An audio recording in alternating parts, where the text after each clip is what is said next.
right, well, this is PG. We're PG-13. Yeah. So yeah, we're really, really thrilled you're here. And I know people are going to be joining us, but let me just take a minute just to say welcome everybody and happy Valentine's Day weekend. And maybe some of you don't know me, I'm Dee Dee Koldyke. I'm the founder of Earth Heart Foundation. And Earth Heart Foundation is a nonprofit organization that works with women in high burden, low income communities in Chicago. And we provide programs to support the social, emotional, and spiritual well-being of our moms. And we're really excited about starting a new program where we're giving affordable access to mental health care, one-on-one counseling for our moms. We're really thrilled to be doing that work. We think it's really necessary. If nothing else has taught us during this pandemic is that we all need someone we can trust and go to in times of crisis. And we wanna make sure that all of our moms can receive that kind of help if they need it.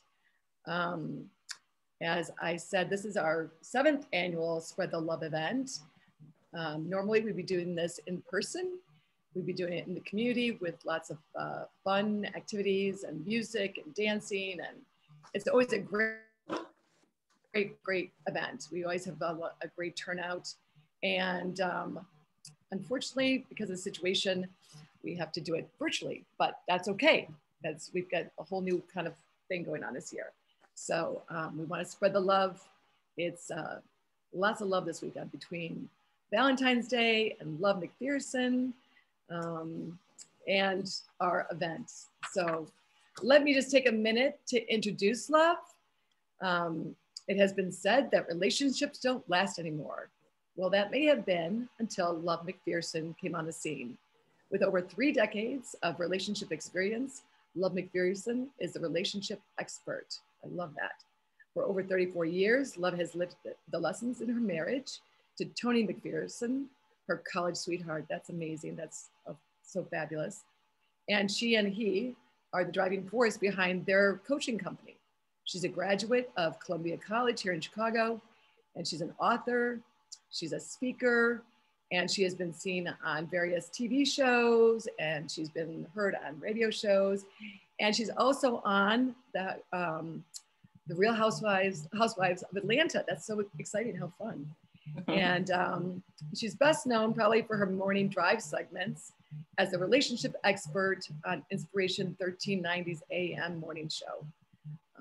Love uses her experience to empower people to know and love themselves better. So that's what she's here today to talk to us about, is how to combat a negative self-image, which is really, I think everybody has experienced this at some point in their life. As confident as we all seem to come across, and that personally, I've struggled with the same thing, just combating some really horrible self-talk, self-image. And I'm really curious to hear what you have to say about this topic, because I think this is just a common issue that a lot of us, encounter. And the self-love is a hard thing, right? So I'm gonna turn off my mic and turn off my screen so you get the whole virtual stage to yourself. And I'm here and I'll be reading the chat. And when it's time to take questions and answers, I'll see what we have for you. Okay. All right. Sounds great. All right. So thank you so much, Dee Dee. I am so honored to be here with you and the ladies at Earth Heart Foundation.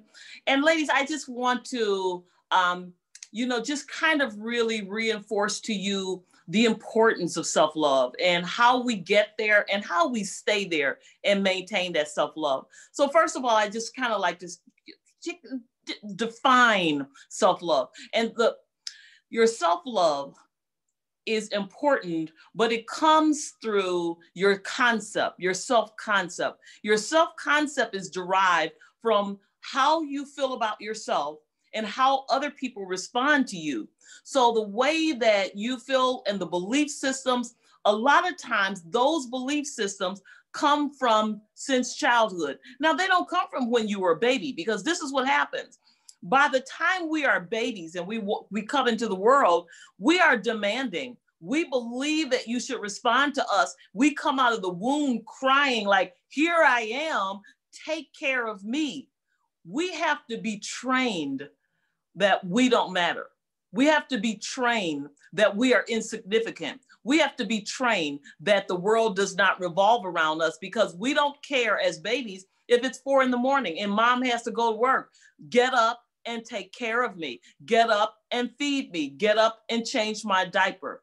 So what you have to do when you start talking about your self-love and self-image, you have to go back and see who taught you you don't matter when you don't have a self-image, a positive self-image. You got to say, who taught me this? What taught me this? A lot of times you will see that those lessons come from both covert messages and overt messages, meaning that, first of all, the covert is just what people don't do. Dad didn't show up for you. Dad had a lot of broken promises. You were that little girl who stood outside waiting for dad to show up when he said he was coming to take you for ice cream, and he never did. You were that person where mom was depressed and she didn't come out of her room, and therefore you felt like I don't matter. You were that person who's maybe their parents were on drugs and that drug did not allow them to scan and see you, see when things were going wrong with you, see when things were troubling you. You might have been that excellent athlete that nobody came to see. And so what I am saying to you, those messages make you define who you are, because nobody's waking up at 4 a.m. to feed you. Nobody's changing your diaper. Nobody is doing that. And you have to learn to say, hey, I've got to shrink. I've got to shrink myself. Sometimes it does not happen at the point of childhood. Sometimes it's adulthood. We hand somebody our heart. It's Valentine's weekend, right? We hand someone our heart, the most delicate part of us, and we say, please handle it with care. I give you my heart. Handle it with care. It's fragile. Please don't take my heart and toss it around and throw it down as though it didn't matter, or you put it over to the side and hide it in a corner and go pick up somebody else's heart. And when that person lets you down and does not fulfill the expectations you thought that they would do with your heart, then you once again you can shrink and decide, maybe I'm not as special as as I thought I was. Why am I not lovable? So we began to send ourselves messages, and we began to live according to the messages. And so what it is likened to is that it is like the difference between, and I live in Chicago, going to the North Michigan Avenue store versus going to the thrift store. So if you take something if you go into a North Michigan Avenue store when the world was open, right? You might see just a few pieces, even just a few colors. You might have to be let in. And it said, wow, a big old store that's operating like this. Why is it just a few pieces? But the pieces are unique. They are well made. They are taken care of. And when I go in there, I don't go looking for a bargain. I go in there looking to throw my credit card down and invest, make an investment. And some of you all came into the world knowing I am unique. There's nothing like me that I am worth investing in. However, somebody told you, somebody's behavior told you, no, you're thrift store material. In a thrift store, there's a different mentality. The people are coming in there looking for a bargain. The best thing you can find at a thrift store is somebody who didn't know that this was a designer and you mislabeled it and wrote it down as cheap. Somebody is coming to you in a relationship looking for somebody who don't know who they are. They are looking for you to have shrunk already and been mislabeled because they don't want to invest. They are coming in there for a bargain and they want it cheap. And when you begin to accept the adaptation that you are from a thrift store and that's the level you are, you will sell yourself for whoever. You'll look around the store and all the other items, that are waiting to be chosen, and you'll say, choose me. And whoever shows up, you will let them walk away with you. Why? Because somebody told you this is where you belong. Today, we have got to combat that. We have got to talk about that. What ends up doing that to a person? What are the bruises that will happen that will cause you to feel that you are thrift store material? One of the main things that causes that is trauma. Trauma actually is a Greek word for emotional wound. And trauma is how you see yourself. It distorts, though. It distorts. So the lens in which you see yourself are blurred. So even though we may see this is Michigan Avenue, North Michigan Avenue, you will be distorted. And when you look in the mirror, you will see thrift store.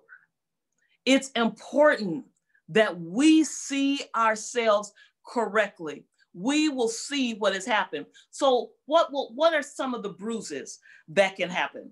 Some of the bruises that can happen are when you have dealt with abandonment, you feel that I am not worthy of staying. You can go into relationships feeling like, even if you are in a good relationship, somebody's going to leave me. They're destined to leave me. You are hoping they stay. You give more. You accept more. Just saying, please choose me.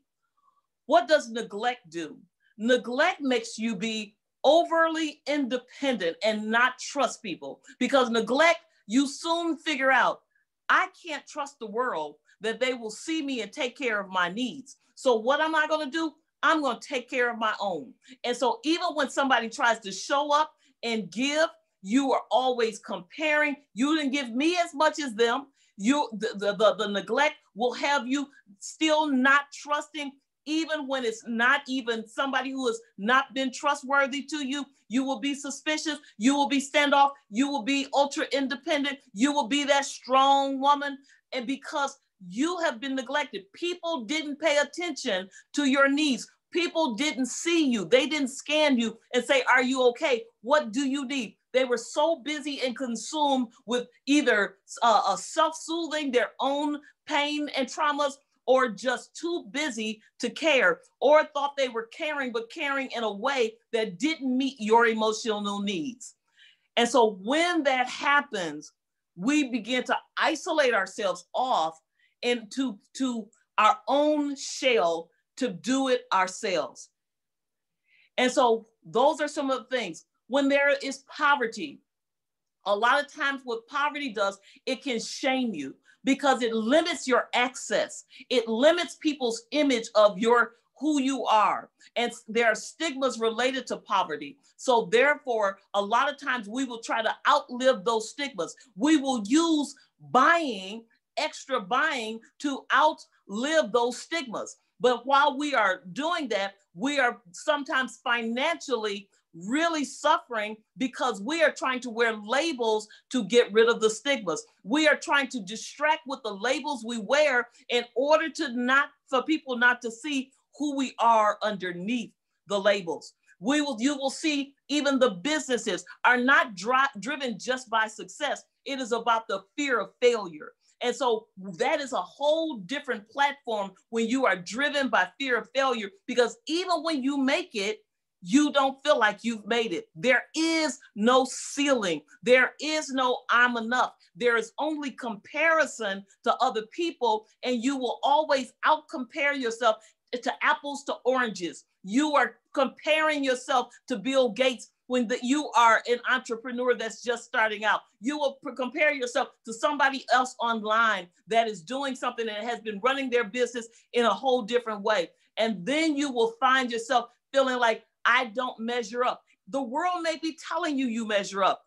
Your mate may be telling you you measure up, but it is about what you have decided you are. It's not about what other people see. It is about what you see you are. And so what I am saying to you is this.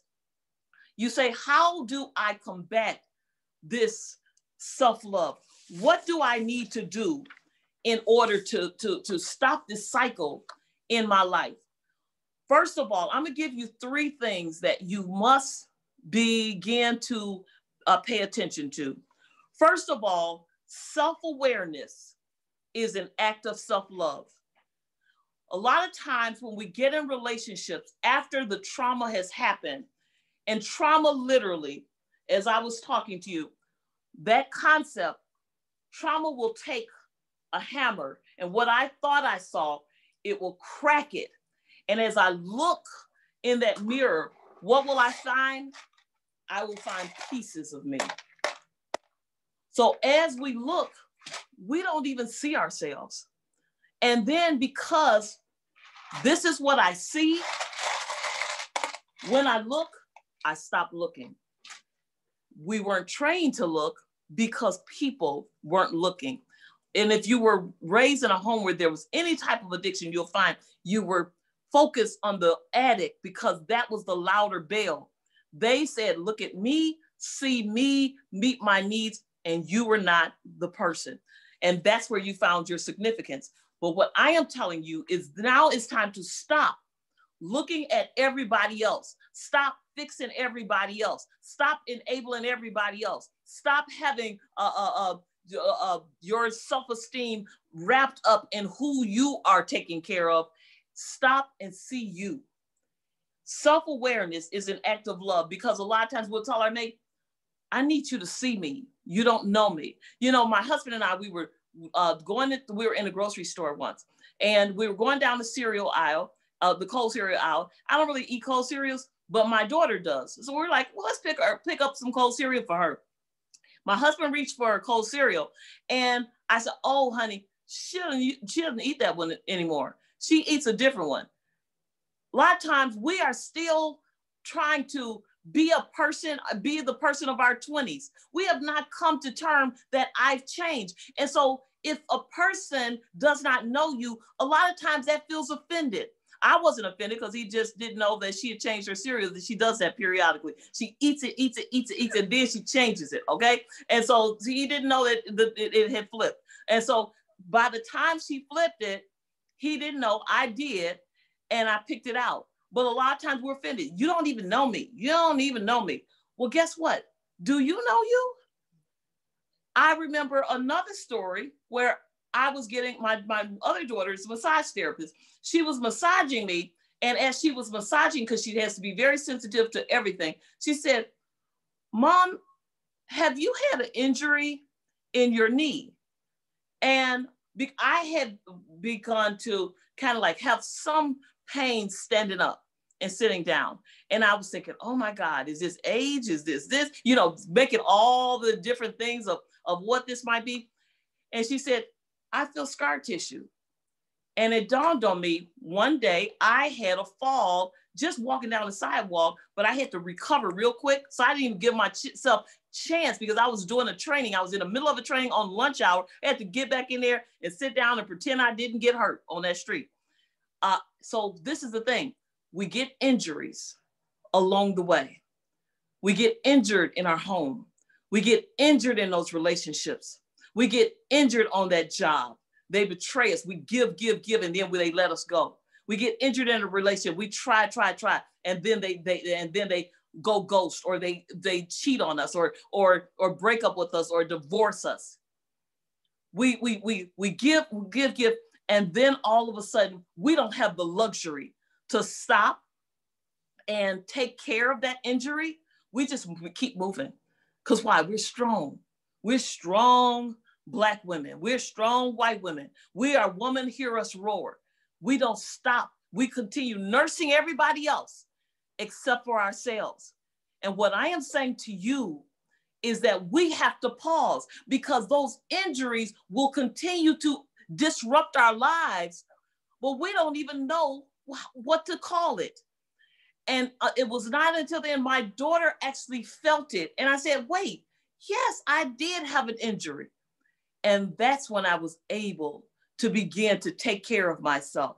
And when you stop and say, I'm just going to give up on relationship.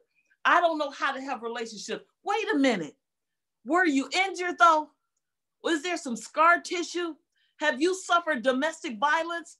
Because physical pain and emotional pain feel the same to your brain. So if you put your hand on a hot stove, you're not running to put your hand back on it, but you can learn to still cook.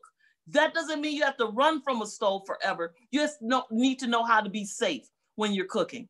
And so what I am saying to you is that you have to be aware of the injuries, the traumas, the emotional wounds that are affecting your day-to-day operations, your feelings about yourself, your choices in relationships, your choices even in your job and your duties, how you handle feedback, how you handle a promotion, how you handle your day-to-day life with your children. So you have to understand what has happened to you, and that is through self-awareness. So what was that first one? Self-awareness is an act of self-love. Know your injuries, know what has happened, know your pain, and then know how that pain, and this is still awareness, this is part of the knowing, is how people responded to your pain. How people responded to your pain. When I fell on the sidewalk, immediately, I had like a little wallet. I didn't even bring my purse. I had a little wallet in my hand. It fell. There was a guy behind me. He didn't go try to help me with my wallet. And he didn't even immediately go run to help me up. But he stood there, and he stood a safe distance. I felt safe. Like I was in a vulnerable position, but he was like, "Do you need some help, ma'am?" And I was like, "Thank you." I let him, and I got my wallet, and he wanted to know, "I'm not running with your wallet. I'm not going to try to touch you if you don't want to be touched." It was before COVID, right? Years ago. Now, as I go, that was safe. When I go back to the training, there's an image that I need to keep up. So guess what? I didn't give those people time to respond to me and say, "Oh, the trainer for today got hurt on lunch." I didn't give them that because I didn't feel safe. So they didn't get a chance to respond to me. There are people where you don't give them a chance to respond because you want to keep up an image.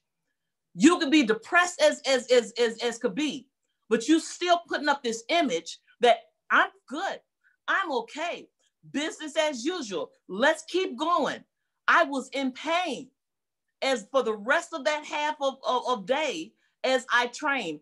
Some of you all have been in pain for years, but trying to perform relationships, in pain for years, but trying to perform motherhood, trying to be wives, trying to be girlfriends, trying to just get from day to day, but depression is pulling at you. The pain of anxiety, the pain of depression, the pain of lack, those things are pulling at you. The pain of a mother or a father who didn't pay attention, but you want to keep up the image. And so you continue business as usual. And I'm telling you, I continued to do that to the point of I made it worse, and I forgot it, and then I mislabeled the pain that I was in. I totally forgot where it came from. And then what did I do? I began to judge myself harshly because I'm like, "You're only this. You could do this. So what happens? Then you begin to beat yourself up. Why can't you stay in a relationship? Why can't you follow up and do this? Why is this happening to you? Because you forgot the pain." So that's number one, was self-love, is a self-awareness. Be aware of yourself, know yourself. The second one is self-compassion, is an act of self-love. You got to show yourself compassion when you hurt. You've got to go back and look into the mirror and see the wounded child.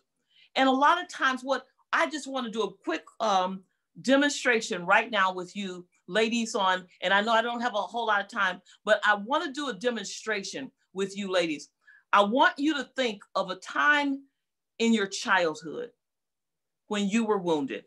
It could be a time where you were disappointed in school. It could be a molestation. It could be standing in front of two parents that are performing domestic violence. It could be a death or whatever. I just need you to go to a trauma scene as a little child. And I want you to look around the room. Sometimes we suppress these memories, but we have to go back and face them, because trauma will make your body will still respond. You will have trauma responses and no recognition of why. So I need you to go around and look around. I want you to see what's happening in the room. Look at the thing that is disheartening. But now I want you to turn and I want you to look at yourself. I want you to look at you as you close your eyes and see that scene. What are you doing? Where is that little girl? What is she feeling? What is she experiencing? What does she need right now? What does she need? I want the adult to go, the adult you, to go to the wounded child, and I want you to give her what she wants. Does she want a hug? Does she want support? Does she want you to say it's going to be okay? I need the adult you to go and nurture the wounded child. There's a reason why I'm doing this, because a lot of times we will not love ourselves because we don't accept the problem parts of us.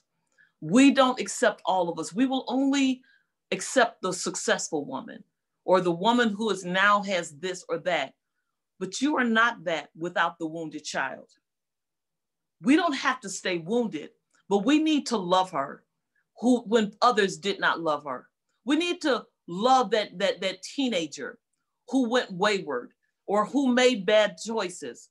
We need to look at her and say, I understand. There was scar tissue that caused you to make decisions. I have compassion on you. I love you. I don't reject you, and I see you. Go back to that divorced woman at the stage or at a point where there was trauma. Go back to each part of you that the society rejected or you rejected, or that was so hurt that you didn't want to see the scene again. Go back to that scene and give that person, that part of you, what you need so that you all can come forward and love each other. Give yourself grace. Forgive yourself. Check on yourself regularly. Show love. Show love. Show love. Last, number 3 is filling your own love tank is an act of self-love. You know, there's the love languages are quality time, words of affirmation, acts of service, physical touch, and gifts. A lot of times we have taken those tests about the love languages. We know that I love quality time, I love acts of service, I love gifts, whatever the case may be. Do you love your own self with your love language? A lot of times we think that the love languages can only be expressed externally from somebody else, but you should be practicing love languages on yourself. If you like gifts, take some time to shower yourself with gifts. If you like words of affirmation, tell yourself, love, you just did that. Oh yes, give your own self. Acts of service, do something that is totally about you, doesn't benefit anybody but you. It is all about you. Whether that is sitting there watching Netflix and eating popcorn, or whether that is cleaning your house. But whatever it is, make sure you practice love languages on yourself. Be kind to yourself. Express love to yourself because you deserve it and you can overcome this. You can build yourself up and you should build yourself, because if you can't love you, you can't expect other people to love you. And actually the prerequisite of love is that you love yourself. And so we're going to open this up for Q&A, and I think that will be Dee Dee coming back. Yeah, I'm here.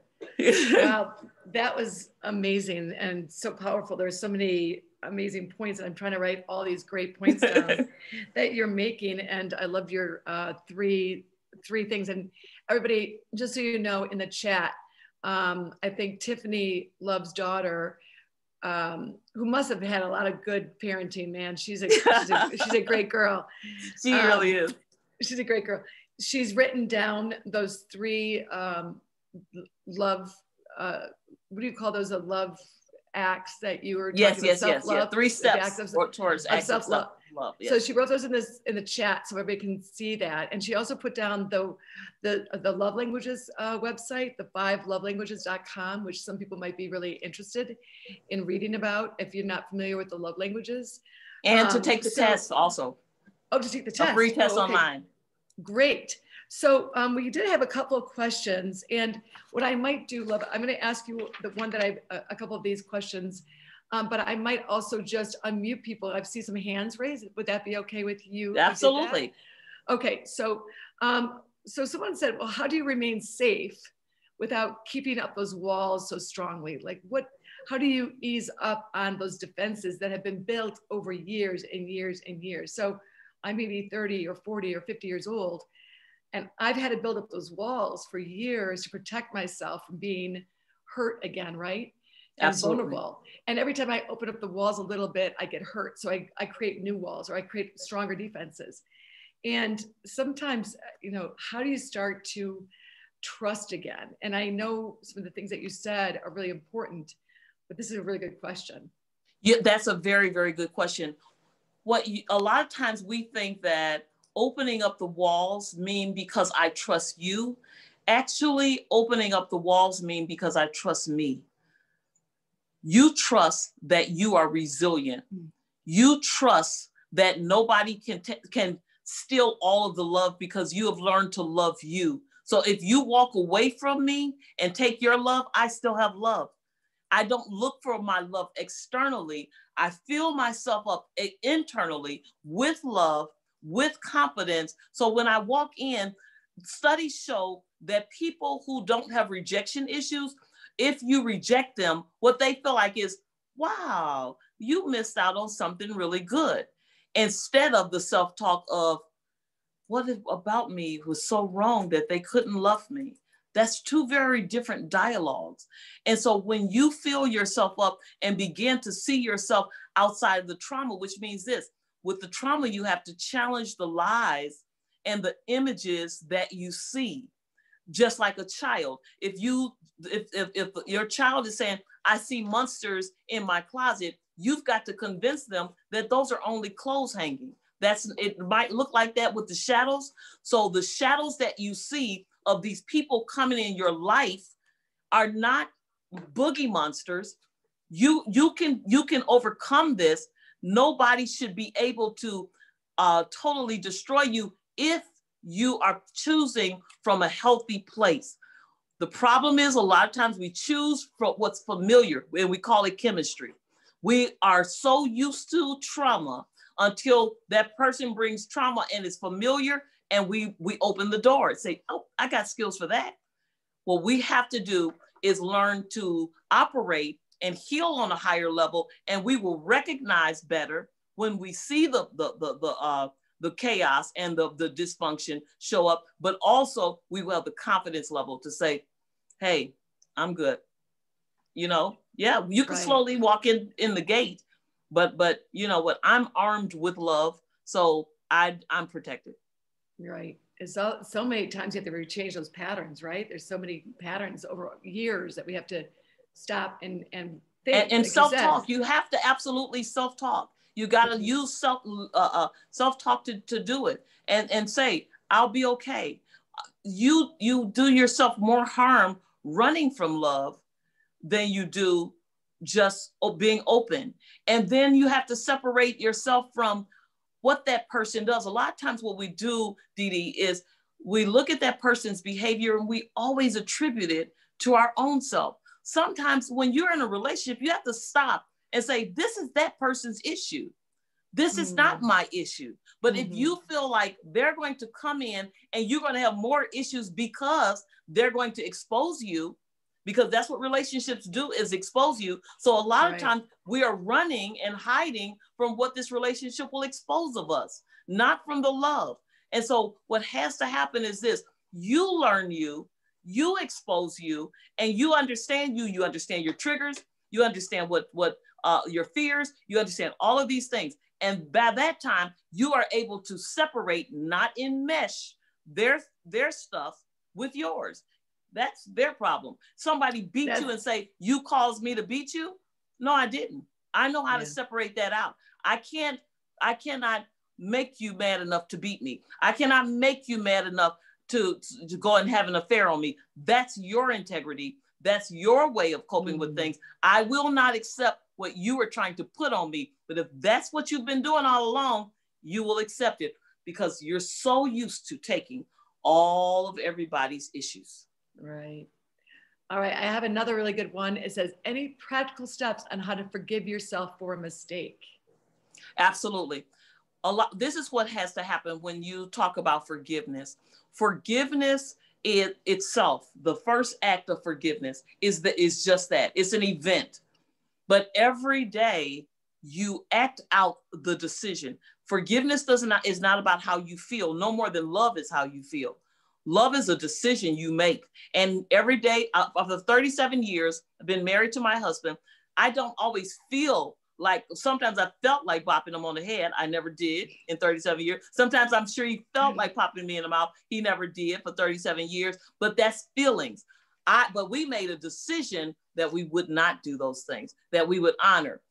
Forgiveness is the same way. Forgiveness is a decision to say, I release you. I no longer hold you in contempt. I no longer hold you in certain ways, whether I feel like it or not. After that, every day, my integrity, my decision, my firmness, my dedication will wake up every morning and say, yes, and I still forgive you. Yes, and I still love you. In spite of that, yes, and I still do. And that's how you handle love and forgiveness. It is a decision, and then you walk out that decision every single day. It's an active choice, right? It's Absolutely. An active choice. That it's not a passive thing that just happens to us. And what you're saying is love is not a passive thing either. It's is a decision that we make consciously. And let me tell you something. In order to, you're not only do you act on it, but you have to put boundaries. You have to put teachings. You have to do counseling. All of those things in order to maintain that decision. It's not just like you wake up with some skills. You have to do whatever it takes to do that. When you come in here and you are over the Earth Heart Foundation, and you have your position that you've accepted, you made a decision to accept this position and work through it, but that doesn't mean you get to glide. Every day you say, what can I do to make it better? Do I need to read some books? Do I need to do some classes? Do I need to find out what's happening here? You continue in order to fulfill the role that you've committed to. You continue to educate yourself. You put boundaries so you don't get fired. Or you fire somebody. You understand? There are certain things that you do that help honor the decision you make. Thank you. Okay, I'm going to take a couple audience members and see if they have a question to ask. Okay, let me just see. Tanya, would you like to ask your question? Tanya Zato? Can you hear Tanya? Oh, let's see if I can ask her to unmute. She's on mute. If you want to unmute yourself, Tanya Zato, you can unmute yourself and ask your question. I don't think she heard me. So we're just going to go, I'm going to go back to the other, I'll go back to the other questions in the chat.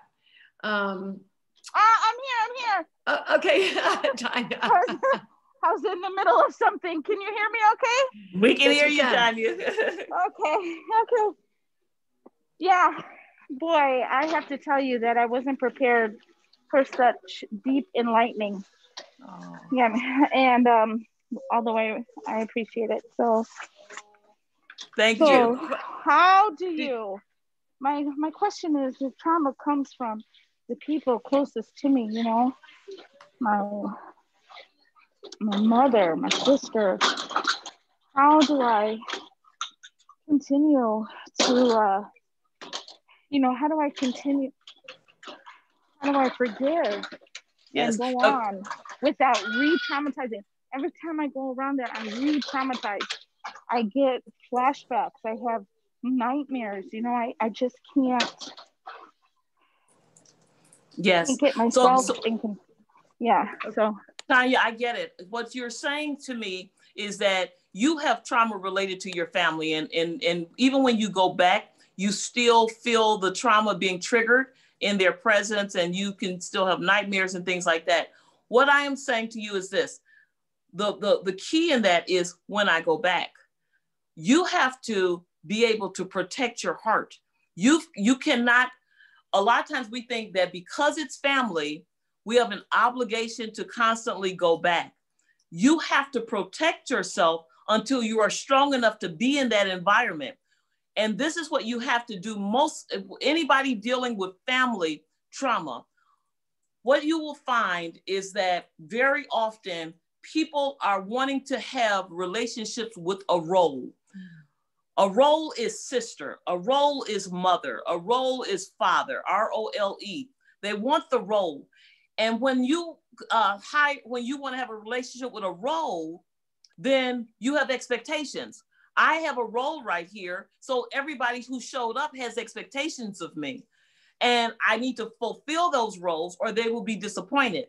If you think a mother is supposed to cover you and nurture you and protect you and take care of you, then you will be disappointed. If you think a sister is supposed to be your friend and love you and y'all supposed to shop together and have fun, you will be disappointed if they are not doing and fulfilling that role. What you have to do is stop the fantasy of believing that everybody will be able to fulfill the role just because they have the title. What you have to realize is that you have to graduate to having a role, a relationship with the person and not the role. So let's say your mother's name is Martha. So if you have a relationship with Martha, then we need to find out about Martha. Why is Martha the way she is? Well, Martha was abused. Martha's father did this. Martha's mother did this. She had this. Oh, we can have compassion for Martha, but a lot of times we don't have that same compassion for mother. So we have to separate the role and not hold her with expectations. Yet, if she's not well enough, that doesn't mean we hang out with Martha. We, just like any other Marthas around that are so toxic, until you say, when I'm around this, it tears me apart. You cannot go in some place and try to carry somebody who will break you. So what I am saying to you is have a role, have a relationship with the person, consider where they are, consider what they're capable of, and don't push yourself beyond what you are capable of handling, no more than you would physically. Allow somebody to break you. Don't allow somebody to break you emotionally. Thank you for that. Love, that was very helpful, I think. I have another question from an audience member. They were asking about how do you prevent, let's say, your negative self-image from going into your children, right? We try so hard to do the right thing for our children, but there's so many moms with us today. And I think a lot of people struggle with, okay, I went through my own trauma. I had a horrible childhood. I was not treated necessarily all that well, but how do I change it for the next generation so that they don't have to live the way I live? And sometimes you see a lot of parents will overcompensate. They'll try to make it better in another direction, which is harming their children in a completely different way. We're trying to make up for our past, working through our children, but sometimes in doing that, we're not always doing the right thing either. Let's say my parents were really, really strict. They never let me go out. So therefore I give my daughter all the freedom she wants, just to try to do what I didn't get, right? So just curious, that's kind of a long question, but really it's how do you prevent your negative self-image from being passed on to your children? And it might be a long question, but it's a very short answer. You got to heal. You really have to heal. If you were asking me this about something physical that was contagious, and you said, how do I prevent passing this on to my kids? you would know the answer. Go and do whatever it takes to heal, quarantine to certain extents, do whatever is necessary so that I can actually interact correctly. Because here's the thing, people have heard me say it all the time, there's love and there's relationship.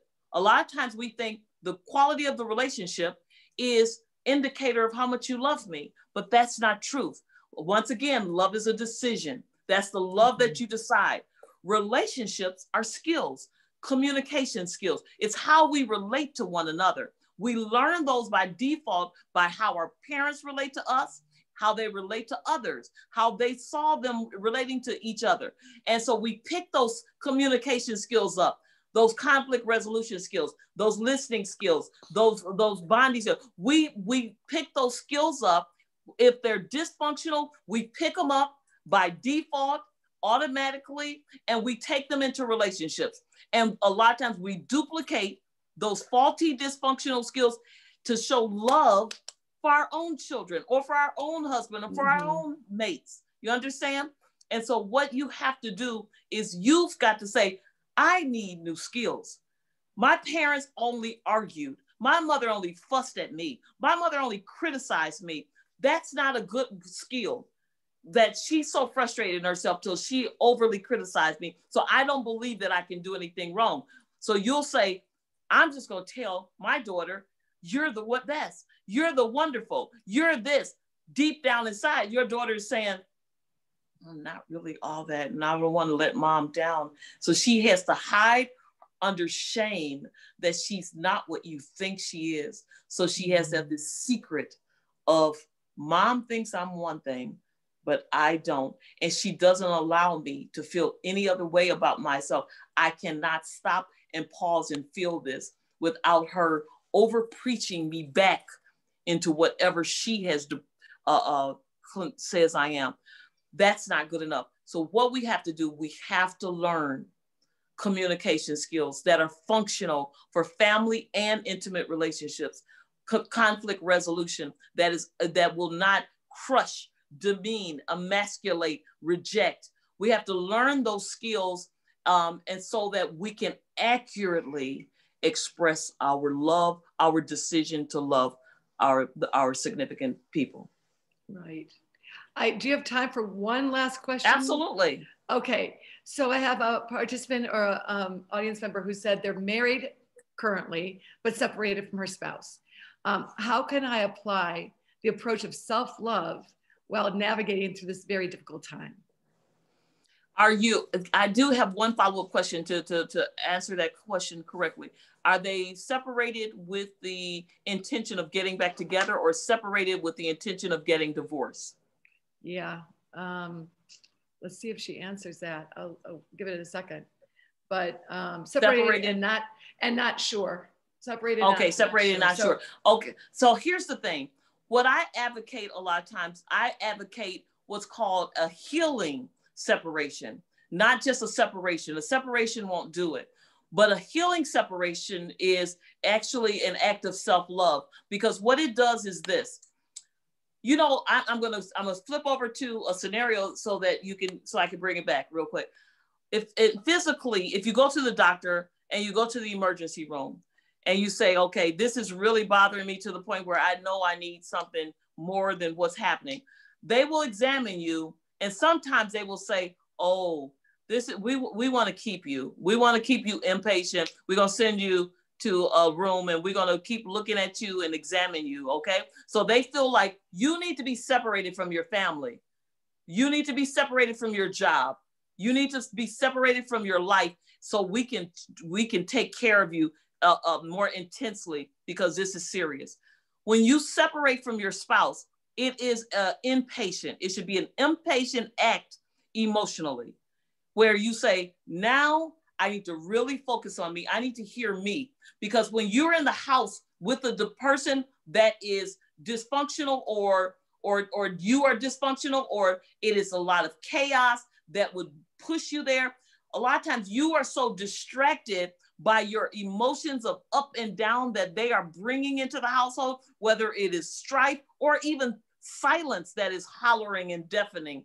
Okay. And so you are so like up and down, the ebbs and flows, until what you find is that you're not able to pay attention to you because you're just managing. Go in your separation period. And this is what you want to commit to. And especially if you're in decision, both of you all need to be committed to this. What will we do individually for our healing purposes? Is it counseling? Both of you all have individual counseling. What will we do for our marriage? Couples counseling? Yes. Mm-hmm. What will we do spiritually if that is one of our value systems? Individually. What will we do spiritually as a couple? What will we do to learn if we even like each other, to date slowly, to just see if we can talk? What will we do with just talking with each other? But at the same time, I am isolated. I am focused on my feelings. I am becoming whole. I am listening. I am protecting my heart.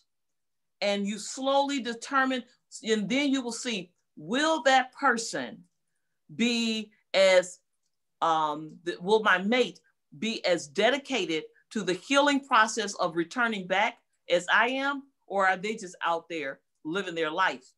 Well, if they're out there living their life and they have no intention of getting well, then why are you going back into toxicity? Why are you going straight back into the line of fire that broke you? So be well and make a decision from a point of health, not from a point of brokenness. I think sometimes you see a lot of women especially that think that taking that time to really be with themselves and to really take care of themselves, they equate that to selfishness, not to self-love.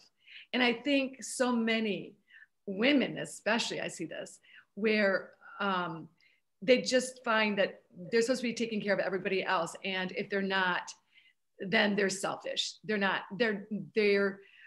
doing what they're supposed to be doing, or they don't care enough, right? We're exhausted because we're constantly taking care of everybody else and taking care of ourselves. So that impatient idea seems to be very selfish, a selfish thought. And so how do you disconnect those two so that self-care doesn't always equate to selfishness, right? Very good. I love this question because, and I'm going to answer it in a couple ways, okay? The first is this. I used to go, I do a lot of traveling, so before the world closed. And so getting on planes, you hear 1,000 times, if the mask drop, put it on you first before you put it on your child. And I used to think, these people are crazy. Why would I put a mask on me before I take care of my child? And then I looked on the internet and I found like, they were saying, I saw a simulation that literally at a certain oxygen level, you had like less than a minute of air that you could breathe and before you pass out. So if you put it on if you're busy trying to put it on a child and they're like, oh, and fighting, and you finally get it on them, by that time you're out. So they are next to somebody who is either dead or passed out or dying, and they don't know how to save you. And so what I am saying to you is that you have to realize that you need to put the mask on you first as an act to save the people around you. You've got to be well and whole. And self-love is the prerequisite of sharing and giving healthy love. Otherwise, you are simply giving out of obligation. The second one is this. You got to ask yourself, who taught me that taking care of me is selfish?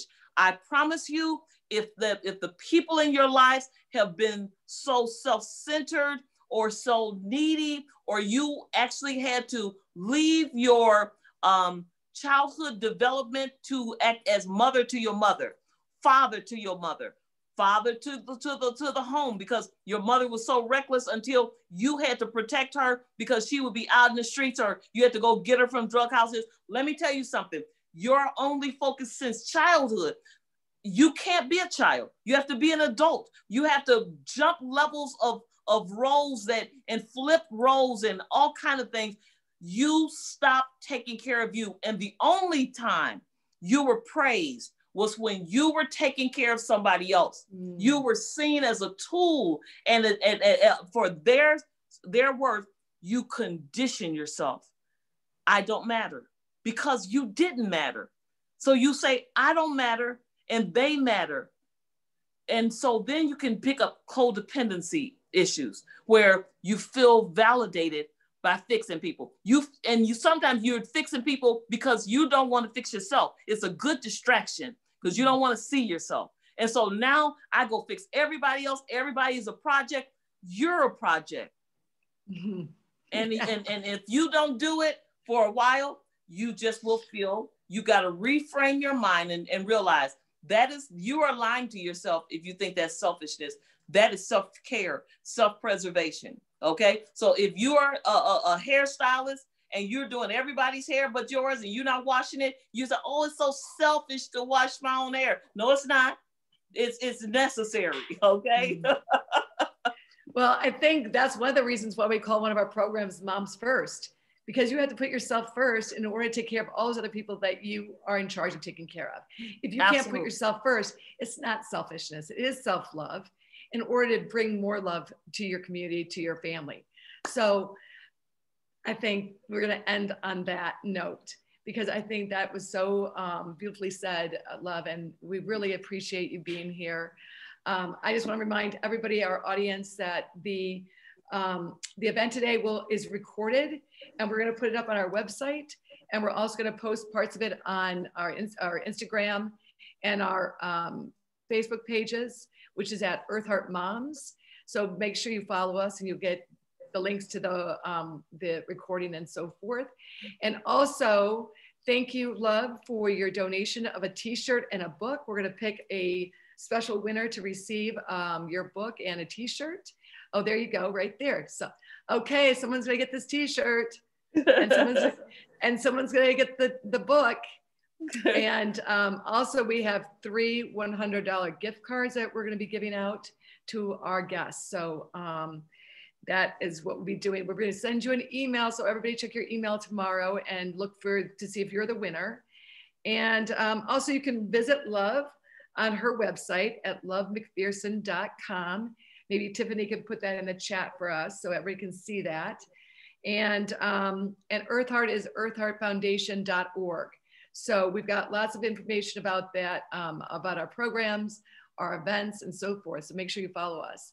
But we want to thank you so much, Love, for your time and just your tremendous wisdom that you shared with us today on this very special weekend. And we hope that everybody has a wonderful weekend and really takes this weekend to do what they need to give themselves the love. You spend all that time preparing whatever it is, a special meal for your kids or your partner, your spouse or a loved one. Maybe you should do it for yourself as well. So absolutely. Any closing words, Love, before we leave?